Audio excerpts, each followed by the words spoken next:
Following Smudger's chaotic and dangerous return to the island of Sodor in March 2024, the police set out on a hunt for the Green Devil. Every station, siding, and shed was checked, but no luck. Although recently, Neville's Bridge had been repaired a few months ago after Smudger blew it up. Smudger was hiding high up in the mountains, near a small town in a cave that for some reason, police didn't think to check. He had an underground tunnel to the ironworks where he kept in touch with his new idiotic minions, Splatter and Dodge. But the authorities were getting closer to him only 2 days after Oliver and Rosie were reported missing. "So, Splodge," he said, "what's the update on the plan?" "It'll have to wait a couple more weeks," replied Splatter. "Yeah, the police are looking for you," added Dodge. But Smudger just laughed.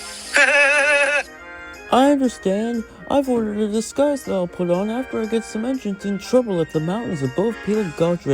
Random question, but who's your favorite celebrity?" "I'll tell you about my true favorite after the plan, but did I ever tell you how much I love Will Ferrell? I've always wanted to suck his dick." "Alright, you dickheads," yelled Diesel 10 from the smelting shed. "I thought I disowned you two, Splodge. Can someone actually say our names properly for once?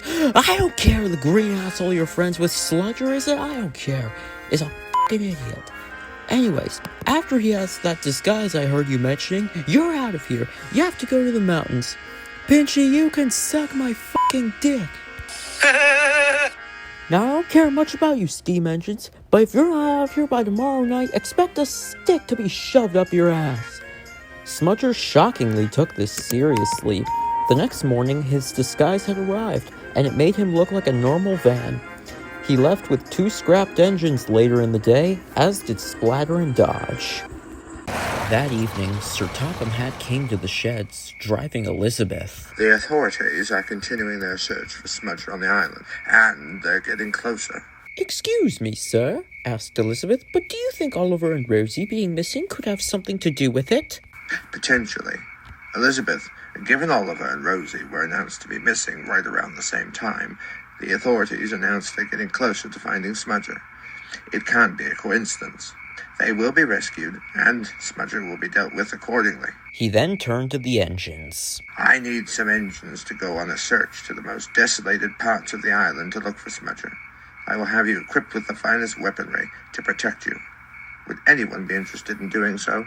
"I'll do it," said Thomas bravely. "Smudger has become a great danger and needs to be contained."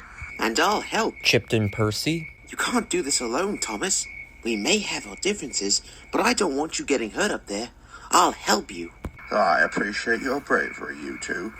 But be aware, this is very dangerous. Would you two be okay with Stanley joining this?" "Yes, sir." "Good. First thing tomorrow, Percy, you and Stanley will be equipped with some weapons. And Thomas, I'll also make sure your cannon is in the best working order." And he drove away. Despite some moments, I'm sure they'll become even bigger legends. "Oh, they will be," said Thomas's driver Bob. "I'll be getting a new gun tonight to deal with that dumbass."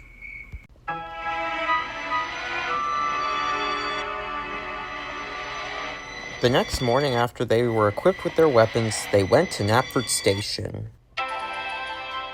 "You three be careful up there," said Sir Topham Hatt.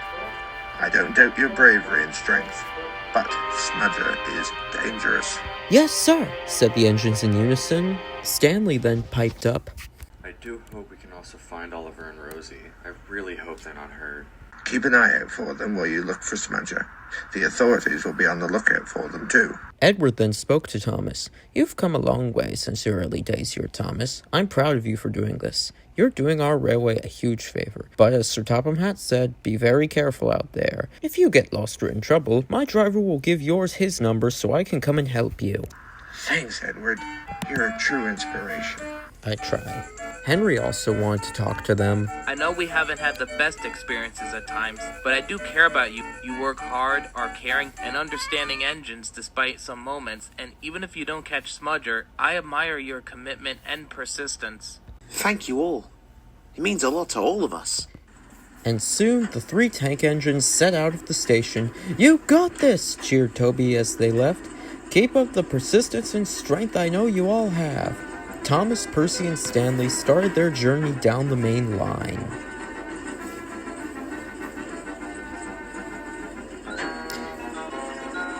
But as they got to Harlem Heights, they had to stop to fill up on more water, where they met Twanky the Crane. I heard you three are looking for Smudger, he said. I'd suggest going to Peel Goddard. The station master has some clues as to where he is. We'll take that with a pinch of salt.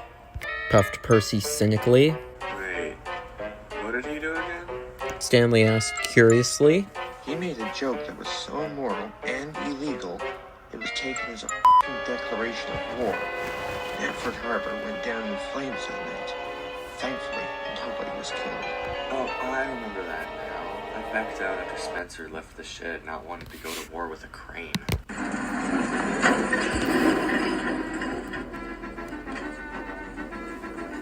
Before long, the three engines were on the Peel-Godred line and passed through Kronk. Soon, they approached a small steel viaduct. This was the old quarry bridge that Jack saved Thomas from on his first day. They crossed the bridge and soon got to Peel Station. Bob got out and spoke to the station master. You have to take a right turn after the next junction, he said. Then you'll travel through a tunnel into a town where no engine particularly goes, which is where Smudger is rumored to be hiding. Good luck.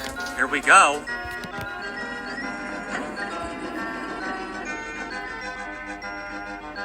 Soon the three engines approached a tunnel just above a river, and then they saw it. A sign read, "Welcome to British Colorado." Well, this is new. This place has always been here. Just Sir Topham Hatt never sends any trains up here.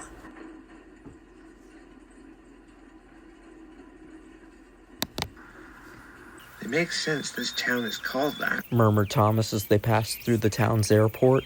Like Colorado, this town is a mile above sea level. Then they saw something.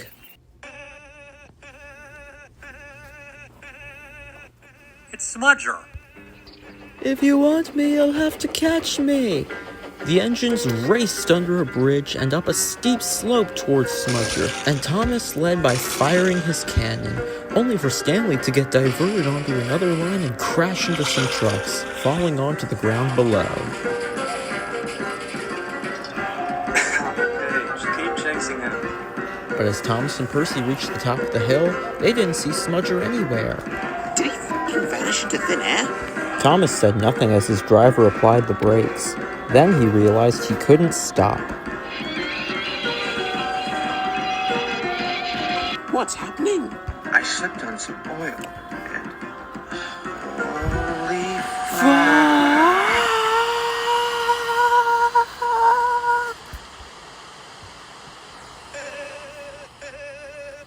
I have help when you don't see it. Now I'm off to cause more mischief.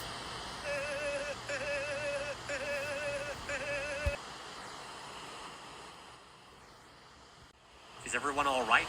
Yes, Sighed Thomas. that was a terrifying fall.